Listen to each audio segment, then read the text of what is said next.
hello लोगोफोर बड' जब info YouTube चेनेलाव बरायबाय आसा खालामो गासैबो मोजाङैनो दङ लोगोफोर रेगुलार कर्सनि मोनसे नटिफिकेसन फैदों बड'लेण्ड इउनिभार्सिटिनिफ्राय बेनो जाहैबाय फर्म फिलआप खालामनायनि रिसिडुल नटिस होदों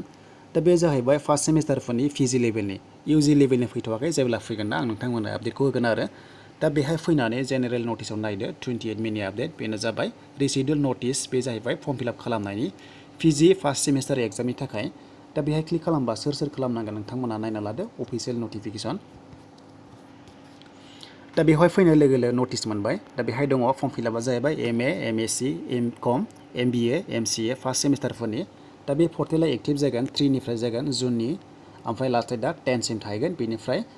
बेहाय भेरिफिकेसना जागोन नै लोगोफोर कलेजनि भेरिफिकेसना होनदों बेहाय 14 निफ्राय जागोन आरो दा बिनिखायनो नोंथांमोना दाबोनो खालामाखैबा खालामना लादो जायफोर नोंथांमोनाहाय खालामाखै खालामना लाबानो जाबाय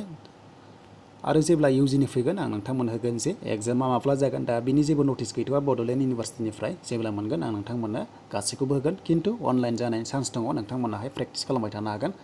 स' लोगोफोर बेनोसैमोन बड'लेण्ड इउनिभार्सिटिनि आपडेटआ